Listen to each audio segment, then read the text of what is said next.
سود پر پیسہ، سود کا کاروبار، لوگوں کو سود دینا، لوگوں سے سود لینا، یہ کاروبار چلتا تھا۔ مسلمانوں اگر اپنے معاشرے میں سود کی بلا ہے تو فوراً توبہ کر لو۔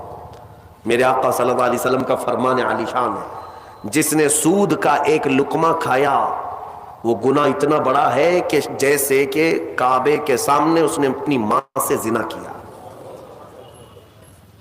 یہ بہت خطرناک چیز ہے، لوگ اس کو آج ہلکے میں لیتے ہیں۔ پیسہ ڈبل کرنے والا سسٹم مسلمانوں کو بہت جلدی پسند آتا ہے۔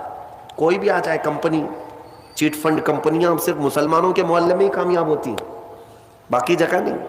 لاکھ روپے دو اور تم گھر میں نواب صاحب بیٹھے رہو، ہر مہینہ 10-10 ہزار آتا رہے، یہ پتہ ہی نہیں کہ کس طرح سے آتا ہے۔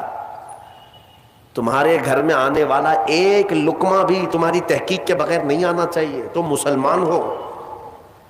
ایک سکہ بھی تمہارے گھر میں بغیر تحقیق کا نہیں آنا چاہیے۔ اگر مشکوک، یعنی جس میں شک ہے، حرام کی بات نہیں کر رہا ہوں، حرام تو بڑی بات ہے، جس مال میں شک ہے اس مشکوک مال کا بھی ایک لقمہ کھا لیا تو اولاد بگڑ جاتی ہے۔ بزرگوں نے فرمایا اولاد بدتمیز پیدا ہوگی، بد اخلاق ہو جائے گی، کردار سے عاری ہو جائے گی، اس کا خیال رکھو۔ تو میں عرض یہ کر رہا تھا کہ حبیب اعجمی سود کا کاروبار کرتے رہے۔ ایک دن ایسا ہوا کہ اپنی بیوی سے گوشت لا کر دیا اور کہا کہ پکاؤ۔ بیوی نے کہا لکڑیاں نہیں ہیں۔ کہا کہ میں فلاں کے اوپر میرا سود آتا ہے، سود میں وہ لکڑیاں لے آؤں گا۔ سود میں لکڑیاں بھی، گھر کا آٹا بھی سود میں لا کر کے دیے۔ بیوی نیک تھی، سمجھاتی رہی۔ اس دن دعا کرتی ہے مولا میرے شوہر، میرے سرتاج، میرے رفیق حیات کو ہدایت دے دے۔ جب چولہے پر یہ ہانڈی رکھی گئی، کھانا پک گیا، یعنی سالن پکا تو اس نے اتارا، حبیب اعجمی دسترخوان پر تھا۔ ہانڈی کھولی گئی تو اس میں پکتا ہوا خون تھا، خون کے علاوہ کچھ نہیں۔ حبیب اعجمی نے پوچھا یہ کیا ہے؟ بیوی نے کہا جب لوگوں کا مال سود میں لا کر کے دو گے تو اللہ تعالیٰ تمہیں دنیا میں ہی خون کھلا رہا ہے، آخرت میں کیا عذاب ہوگا۔ بات اثر کر گئی، بات اثر کر گئی دل پر، اور ڈر بھی گئے کہ اپنی آنکھوں سے دیکھا کہ پکتا ہوا گوشت خون بن چکا ہے۔ فوراً پورے جسم میں کپ کپی طاری ہو گئی، توبہ کیا، کھڑے ہو گئے۔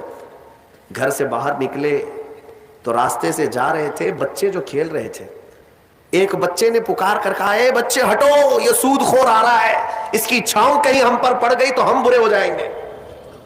بچوں میں بھی یہ بات آ گئی تھی۔ حبیب اعجمی کو آج دل پر بات لگی، میرا رب کسی کے لیے ہدایت دیتا ہے تو کچھ ذریعے بنا دیتا ہے۔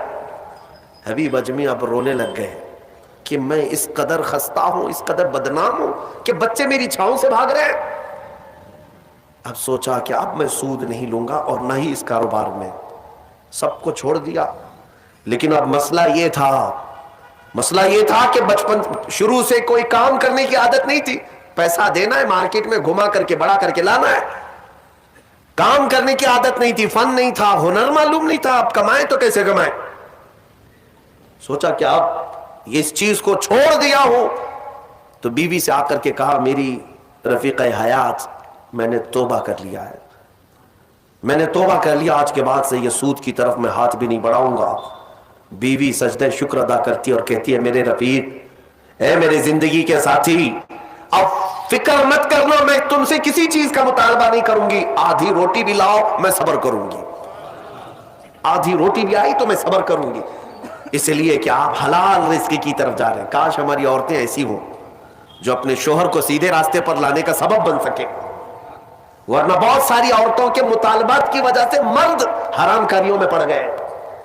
تنخواہ تھوڑی سی ہے، عورت کے مطالبے زیادہ ہیں، اس کے مطالبے پورے کر نہیں پا رہا ہے تو حرام کاریوں میں مصروف۔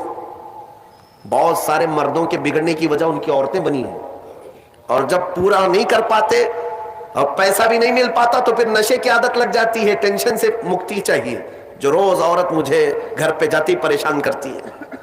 میرے عزیزوں، وہ حبیب اعجمی کی خاتون نے ان کو دلاسا دیا کہ جاؤ آپ نوکری کرو۔ نوکری کہاں کرتے، اب تک کرنے کی عادت نہیں تھی، عمر ہو گئی تھی۔